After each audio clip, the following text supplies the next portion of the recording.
21st chapter. Glory to you, O Lord. There will be signs in the sun, the moon, and the stars, and on the earth distress among nations, confused by roaring of the seas and the waves.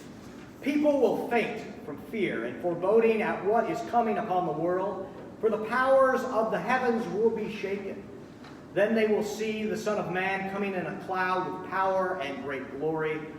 Now, when these things begin to take place, stand up and raise your heads, because your redemption is drawing near. Then he told them a parable. Look at the fig tree and all the trees. As soon as they sprout leaves, you can see for yourselves and know that summer is already near. So also, when you see these things taking place, you know that the kingdom of God is near. Truly, I tell you, this generation will not pass away until all things have taken place. Heaven and earth will pass away, but my words will not pass away. Be on guard so that your hearts are not weighed down with dissipation and drunkenness and the worries of this life, and that day does not catch you unexpected like a trap. For it will come upon all who live on the face of the whole earth. Be alert at all times, praying that you may have the strength to escape all these things that will take place and to stand before the Son of Man. This is the gospel of the Lord. Praise to you, O Christ. Please be seated.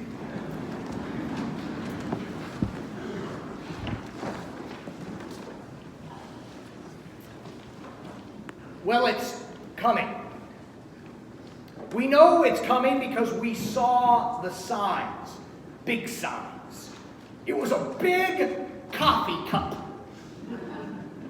Dutch Bros, across the street, all the way in Camas, Washington, of no places, other places, across the street, across 14. It was coming. They have the signs. Big cup, you know, the Bros. We have two of them right down the street and right up here, and when this one was coming, we waited with anticipation because it was coming. So, it's coming. However, we don't know when, because they don't tell you when. You have a big sign of a cup, and there's the coming soon, but that's it. And so each day, we look. Is it today? Is it today?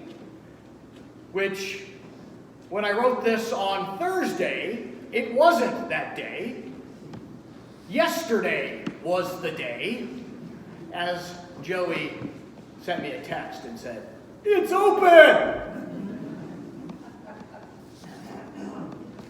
In the middle of Montana, in a road that as you are heading up and you're getting to a place where you could go hiking, there is a sign that says, "Road not maintained after this sign." There are signs of all types, words, shapes. We might ask, how's the signage in the building? Can I walk in and find my way to the bathroom? Or if I have a baby, can I find where I can change my baby? I'm looking for an ELCA congregation. What does the sign say? I'm looking for pizza, but I need a gluten-free crust. What does the sign say? What are the signs? We look for them. Sometimes they're exciting signs. Sometimes they're worrisome signs. This pain wasn't here when I went to bed, and now that I get up, what does that sign tell me? Is the car in front of me low on blinker fluid? Because all signs tell me that it should be going straight, but now it's turning. When you're pregnant, when parents are waiting for a child. Maybe grandparents are waiting for news of a child. You look for signs. You say, okay, you are looking like it should come any day. Some signs are informational, baby on board. Some signs require action from us. You should yield at this point. Some signs tell us that not only is action needed, but it is not optional. Detour closed ahead. Road signs tell us that there's a speed bump and we might want to take it a little bit slower, or that U-turns are allowed. We pay particular attention to the signs around us. Some are verbal cues, some are quiet indications, maybe signs of agitation, maybe too much coffee or not enough coffee. There are signs that comfort us, but no matter the signs, we look for them. Over the next couple of weeks during the season of Advent, we will be looking at different signs.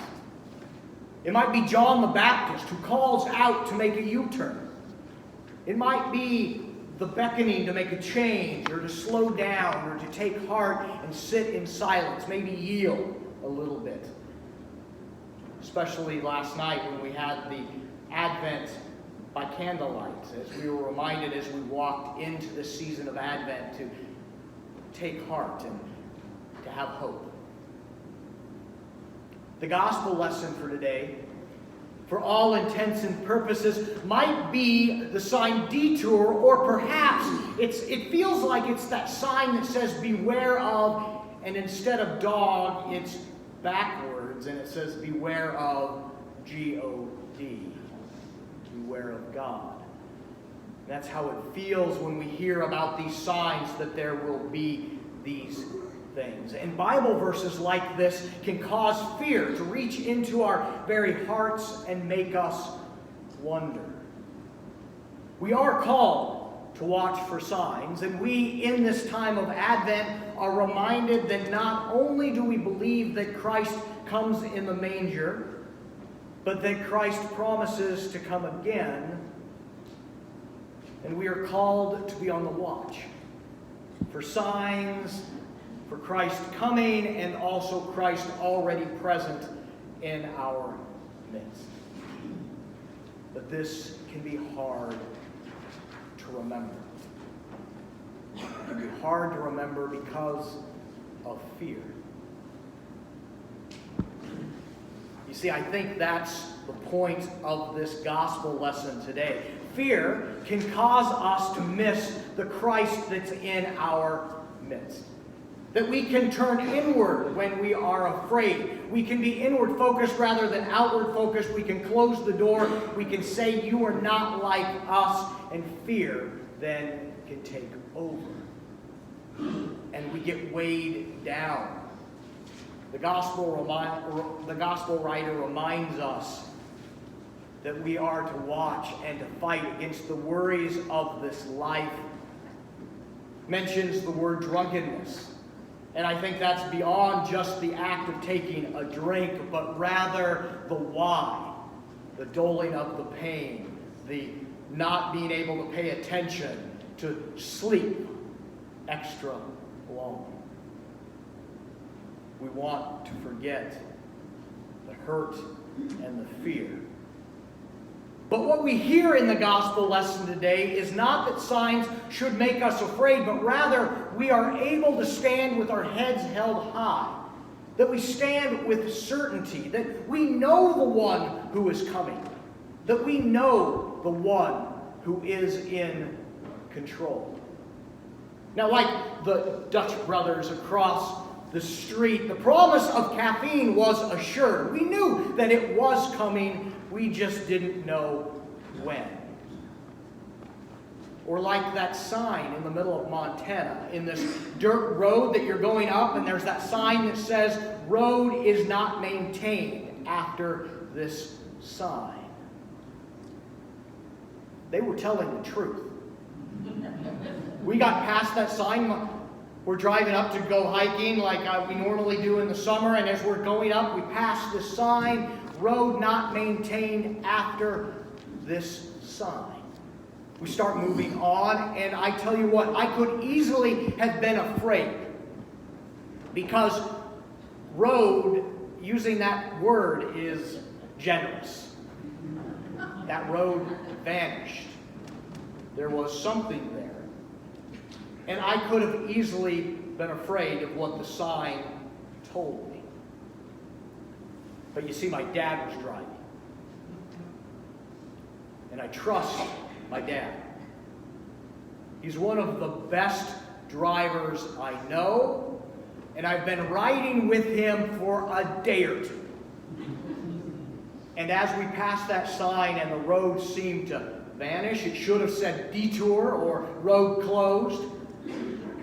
But as we continued, I knew who was in control.